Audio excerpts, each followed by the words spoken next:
ಕಾವೇರಿಗಾಗಿ ನಾಳೆ ಅಖಂಡ ಕರ್ನಾಟಕ ಬಂದ್ಗೆ ಕರೆ.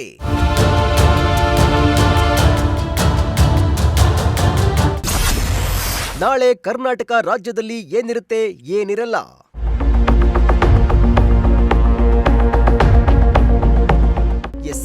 ರಾಜ್ಯದ ಪ್ರಮುಖ ನೀರಾವರಿ ಯೋಜನೆಗಳ ಅನುಷ್ಠಾನಕ್ಕೆ ಆಗ್ರಹಿಸಿ ಹಾಗೂ ತಮಿಳುನಾಡಿಗೆ ಕಾವೇರಿ ನದಿ ನೀರು ಹಂಚಿಕೆ ವಿವಾದಕ್ಕೆ ಸಂಬಂಧಿಸಿದಂತೆ ನಾಳೆ ಅಖಂಡ ಕರ್ನಾಟಕ ಬಂದ್ಗೆ ಕನ್ನಡ ಪರ ಹೋರಾಟಗಾರರಾದ ವಾಟಾಳ್ ನಾಗರಾಜ್ ನೇತೃತ್ವದಲ್ಲಿ ಬಂದ್ಗೆ ಕರೆ ನೀಡಲಾಗಿದೆ.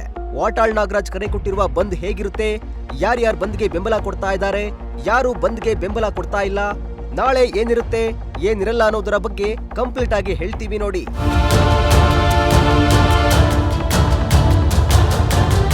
ನಾಳಿನ ಕರ್ನಾಟಕ ಬಂದ್ಗೆ ಕರವೇ ಪ್ರವೀಣ್ ಶೆಟ್ಟಿ ನೇತೃತ್ವದ ಬಣ ಹಾಗೂ ಸಾರಾ ಗೋವಿಂದ್ ಸೇರಿ ಹಲವು ಮಂದಿ ಬಂದ್ಗೆ ಬೆಂಬಲ ನೀಡ್ತಾ ಇಲ್ಲ. ಅಲ್ಲದೆ ಅನೇಕ ಸಂಘಟನೆಗಳು ನಾಳಿನ ಬಂದ್ಗೆ ಬೆಂಬಲ ನೀಡದಿರೋದು ಬಹಿರಂಗವಾಗಿಲ್ಲ. ಹಾಗಾದ್ರೆ ನಾಳೆ ಕರ್ನಾಟಕ ಬಂದ್ ವೇಳೆ ಏನಿರುತ್ತೆ ಏನಿರಲ್ಲ ಅಂತ ನೋಡೋದಾದ್ರೆ, ನಾಳೆ ಕರ್ನಾಟಕ ಬಂದ್ ವೇಳೆ ರಾಜ್ಯದಲ್ಲಿ ಆಸ್ಪತ್ರೆ, ಮೆಡಿಕಲ್, ಶಾಲಾ ಕಾಲೇಜುಗಳು, ಕೆಎಸ್ಆರ್ಟಿಸಿ, ಬಿಎಂಟಿಸಿ ಬಸ್ ಸೇವೆ, ನಮ್ಮ ಮೆಟ್ರೋ, ಆಟೋ, ಟ್ಯಾಕ್ಸಿ ಸಂಚಾರ ಎಂದಿನಂತೆ ಇರುವ ಸಾಧ್ಯತೆ ದಟ್ಟವಾಗಿದೆ. ಅಲ್ಲದೆ ಎಂದಿನಂತೆ ಹೋಟೆಲ್, ಅಂಗಡಿ ಮುಂಗಟ್ಟುಗಳು, ಸರ್ಕಾರಿ, ಫ್ಯಾಕ್ಟರಿ, ಬೀದಿ ಬದಿ ಅಂಗಡಿಗಳು ಎಂದಿನಂತೆ ತೆರೆದಿರುತ್ತವೆ.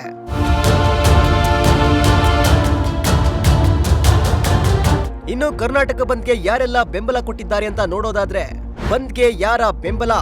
ವಾಟಾಳ್ ನಾಗರಾಜ್ ನೇತೃತ್ವದ ಕನ್ನಡ ಸಂಘಟನೆಗಳ ಒಕ್ಕೂಟ, ರಾಜ್ಕುಮಾರ್ ಅಭಿಮಾನಿ ಸಂಘ, ಕನ್ನಡ ಸೇನೆ, ಕನ್ನಡ ಜಾಗೃತಿ ವೇದಿಕೆ, ಹೋಟೆಲ್ ಮಾಲೀಕ ಸಂಘಟನೆಗಳು ನೈತಿಕ ಬೆಂಬಲವಿದ್ದರೂ ಸೇವೆಗಳನ್ನ ಬಂದ್ ಮಾಡುವುದಿಲ್ಲ.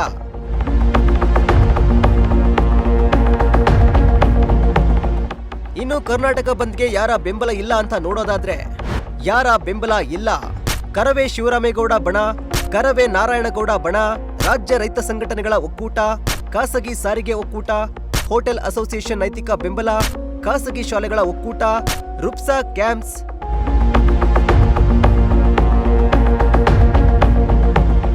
ಕಾವೇರಿ ವಿಚಾರವಾಗಿ ವಾಟಾಳ್ ನಾಗರಾಜ್ ನೇತೃತ್ವದಲ್ಲಿ ಕೊಟ್ಟಿರುವ ಕರ್ನಾಟಕ ಬಂದ್ ಕರೆಗೆ ಹಲವು ಸಂಘಟನೆಗಳು ನೈತಿಕ ಬೆಂಬಲ ಕೊಟ್ಟಿದ್ರೂ ಕೂಡ ಸೇವೆ ನೀಡಲು ಮುಂದಾಗಿದ್ದಾರೆ.